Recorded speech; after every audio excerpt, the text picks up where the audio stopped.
Yet the fact that we are so weak, to some extent, right? The fact that we don't have state power is actually in our advantage. Because, for example, Elbit Systems is a $10 billion industry.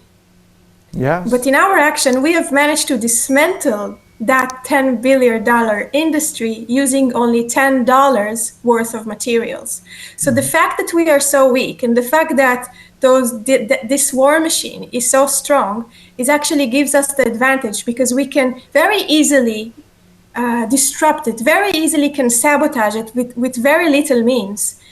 While the Israeli occupation government murdering more Palestinian citizens of Gaza, grabbing more land of the West Bank for colonial settlements, entrenching its genocidal apartheid regime, voices against such policy are rising around the world. Among those voices is the voice of Dr. Savit Sinai, a philosophy lecturer and anti-apartheid activist based in Berlin. Dr. Savit was formally imprisoned for taking direct action against the Israeli arms manufacturer Elbit Systems in the UK, and she is a strong believer that the defeat of the genocidal apartheid regime in Israel is possible. Dr. Savit, most welcome to you. Thank you so much. A pleasure being here. You're welcome. Dr. Savit, the Israeli occupation genocidal campaign against the Palestinian people, particularly in Gaza, has been going on for months and months. And the ceasefire agreement today with Lebanon might give Israel more appetite to continue its genocide against the Palestinian people, whether in Gaza or in the West Bank. Do you think that Israel now is achieving its colonial plan of ending the existence of the Palestinian people? It might appear as if yes. It is indeed on the way to establish its full colonial power on the land of Palestine. Oh, but it's only in appearance. We have to understand that every colonial project that ever rose was also defeated. So basically every decolonial struggle was successful. And it might be that only in appearance we see Israel taking a hold of its and seeing its entire genocidal project yes. Into fulfillment, but this is just appearance. In essence, it is a colonial power and a colonial project, and it is bound to fall like every other colonial project.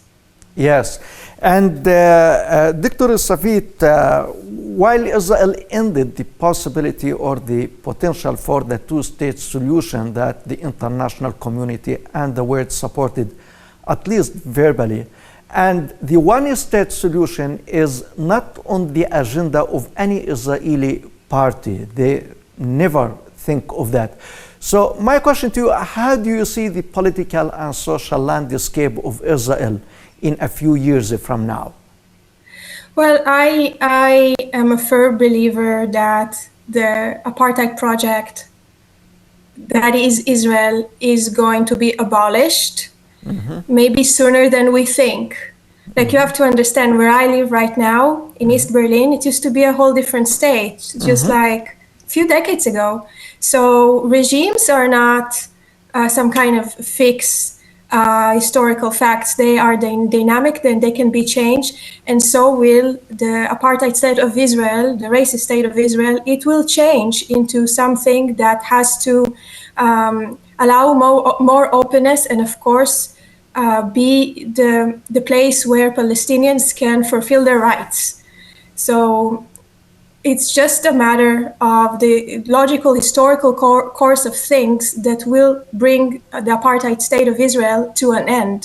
Yeah, but Dr. Savit, the picture that we have, the portrait that we have is very grotesque, as Israel is killing the Palestinians in hundreds every day and removing any feature of normal life in the occupied Palestinian territories, whether Gaza, the West Bank, or Jerusalem.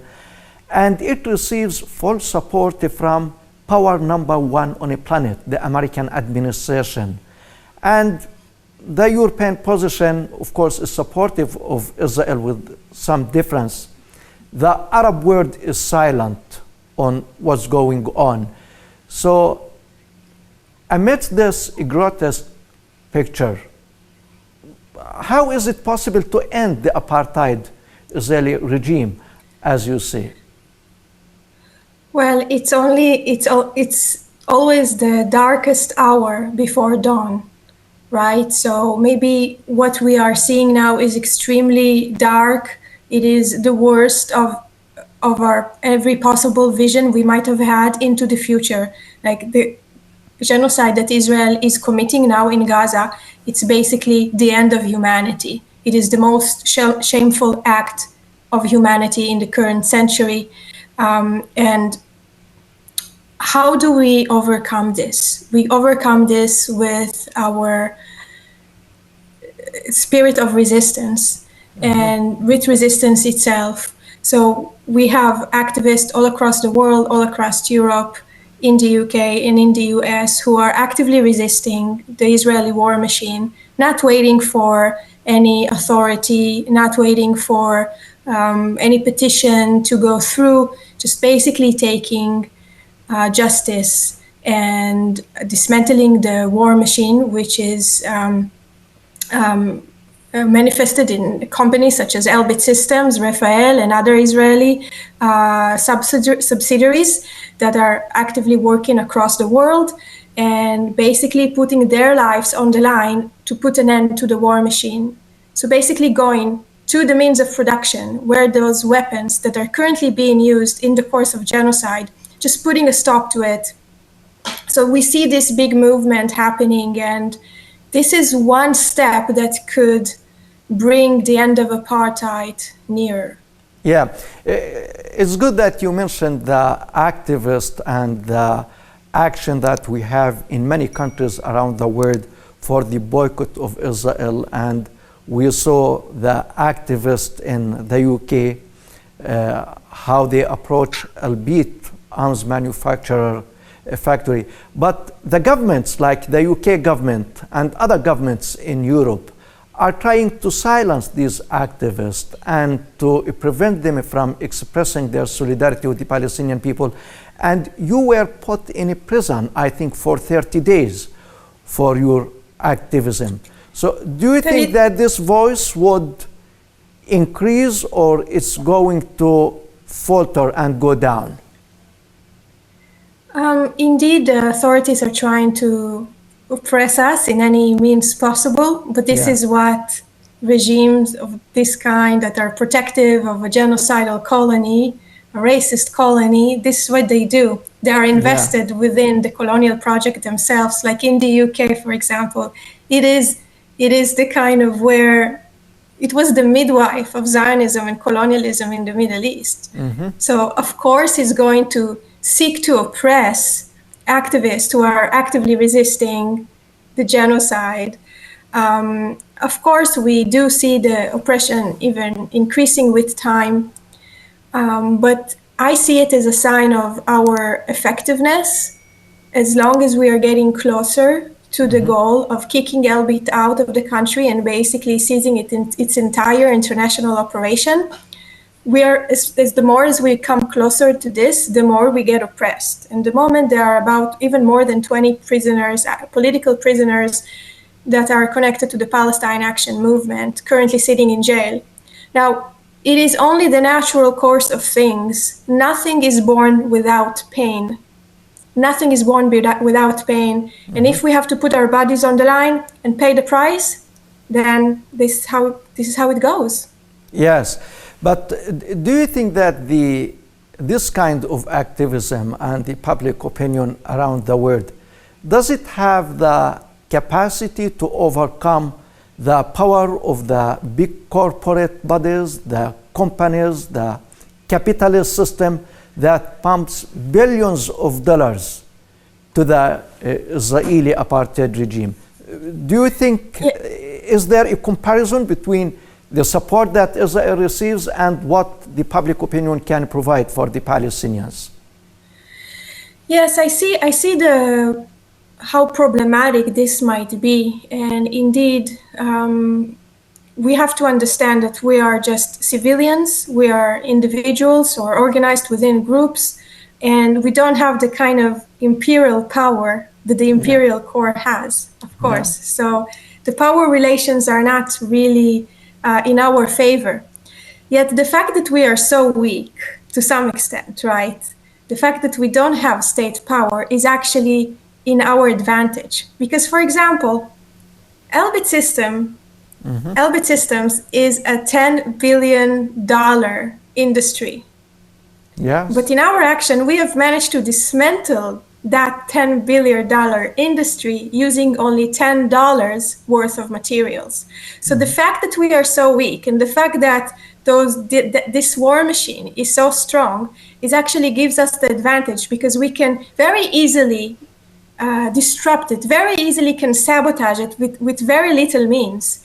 So, and indeed we do it, and we are very effective. The Elbit system has just lost a huge $2 billion contract deal with the British state as a direct result of our direct action of many people coming together to shut LB down. But above all of that, regardless of all of these achievements, Palestine Action has managed to shut down factories, to cancel contracts, etc.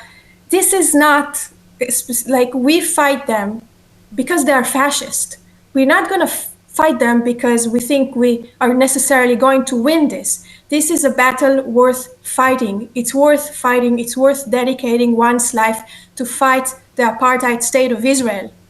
Yeah. We're fighting them because they are fascist, racist, and supremacist, not because we think we are going to necessarily win.